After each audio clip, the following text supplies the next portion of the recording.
Sign me up. I'm ready to work for the Lord. If you need somebody, oh, here am I, Lord, send me. I'll go where you want me to go,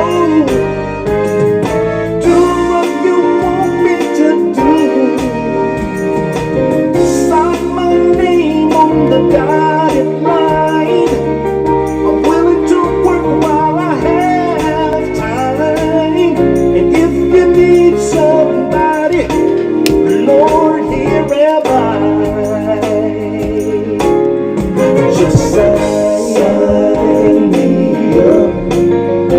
I'm ready to work for Jesus. Sign me up.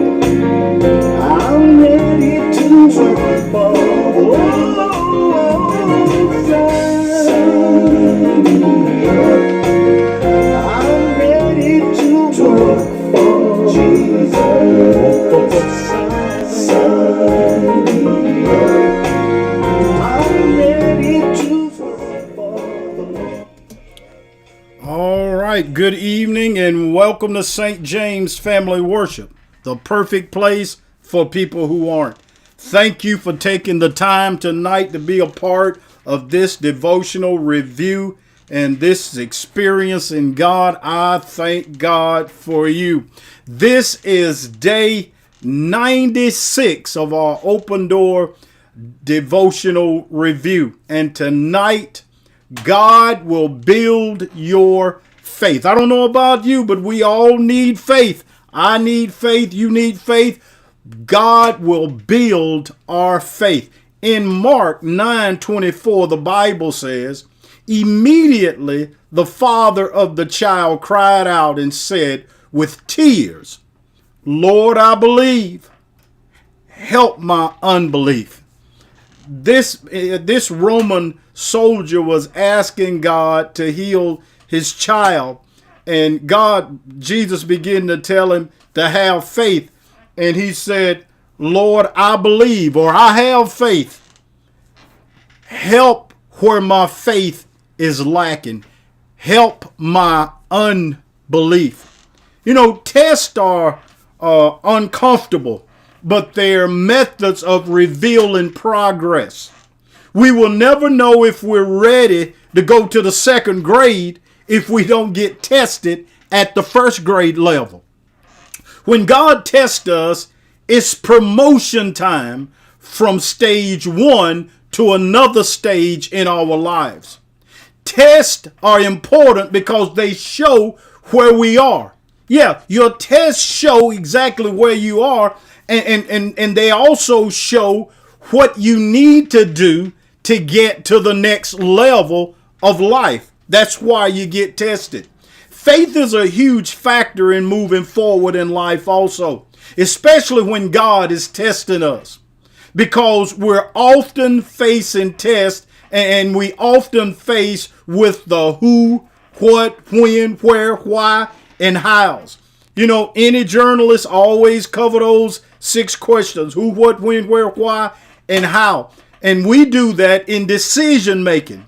Your faith will sometimes be tested on all 6 of those levels: who, what, when, where, why, and how.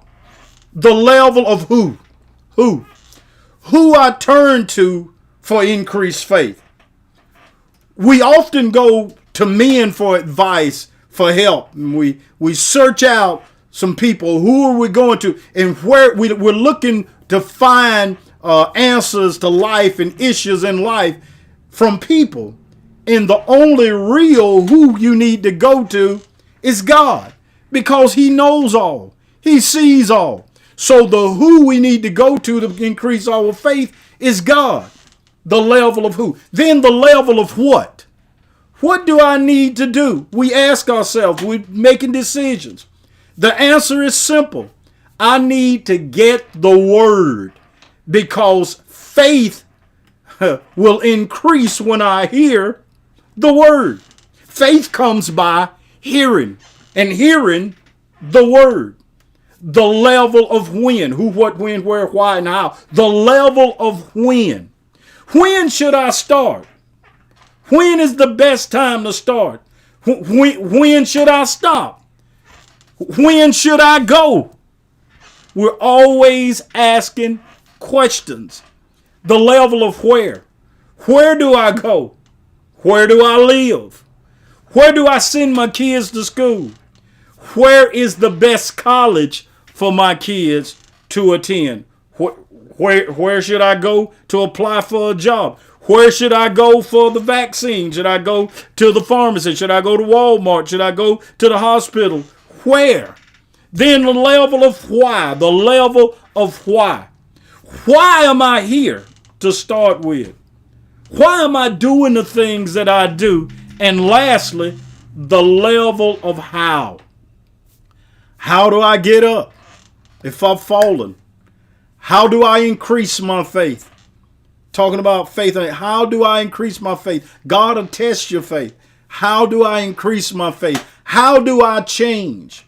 I've been this way for such a long time, you'll say, how? The good news is God is not judging you for the faith that you don't have. I'm going to say that again.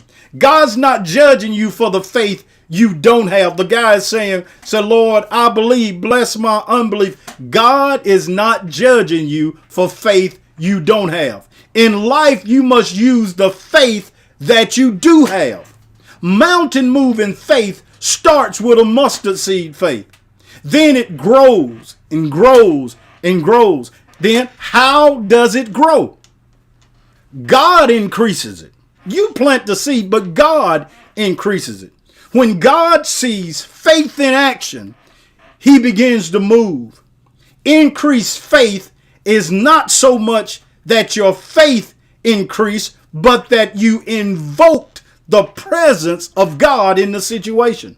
I'm going to say that again. It's not so much that your faith is increased, it's that you allowed God, you invoked God into that situation. And because you invoked God into the situation, everything increases when God is a part of it.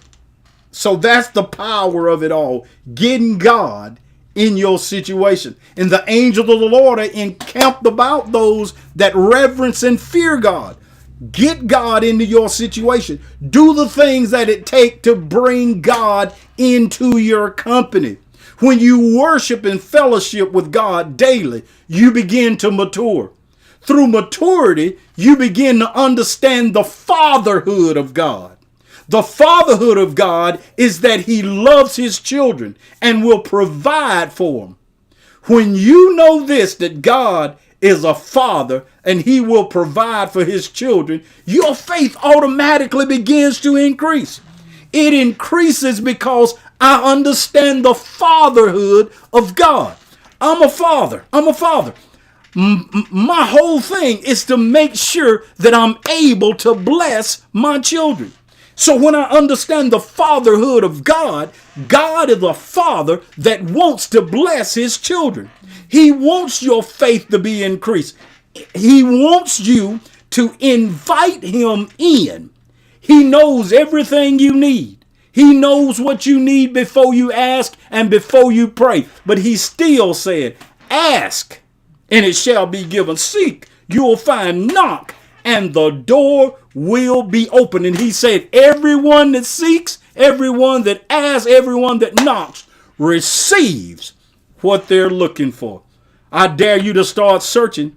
I dare you to start asking and knocking. I promise you, your faith will start increasing. Mix that with getting into the word and worshiping God, and I promise you, you're going to find something extremely important, and that is your faith will begin to grow. And you'll look back in a little while and you'll see that God has built your faith. God bless you and God keep you is my prayer tonight.